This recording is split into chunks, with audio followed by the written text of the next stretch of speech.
prerogative, sir. Sir, Speaker, sir, I appreciate the government on one thing, sir.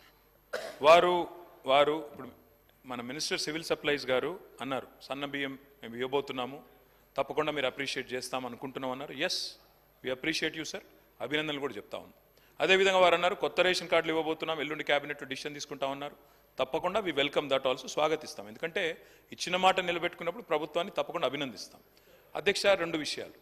అధ్యక్ష, ఎప్పుడైనా డెమోక్రసీలో, ఎందుకంటే 57 మంది కొత్త సభ్యులు ఉన్నారు ఈ హౌస్లో, తప్పకుండా అధ్యక్ష రెండు విషయాలు సభ్యులందరికీ తెలవాలి తమ హక్కుల గురించి. ఒకటి, in a democracy in any kind of a house sir, అది లెజిస్లేచర్ కావచ్చు, పార్లమెంట్ కావచ్చు, the opposition has its say and the government has its వే.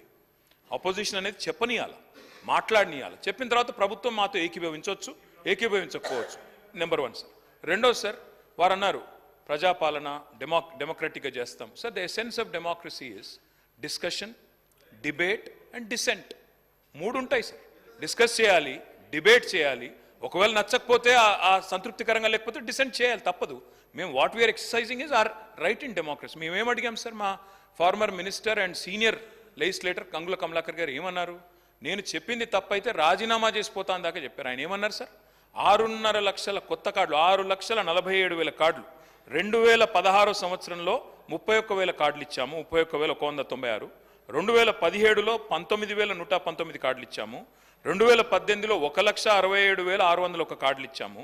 2019లో 99,570 కార్డులు వచ్చినాయి. 2021లో 3,11,025 కార్డులు వచ్చినాయి. ఆనాడు రాజగోపాల్ రెడ్డి గారు లేరు కానీ జగదీష్ రెడ్డి గారికి వారికి దగ్గర మీ నల్గొండ జిల్లాలో గొడవ కూడా అయింది, ఆ కొత్త కార్డుల పంపిణీలోనే గొడవ కూడా అయింది. అధ్యక్ష, 2022లో 18,974 కార్డులు.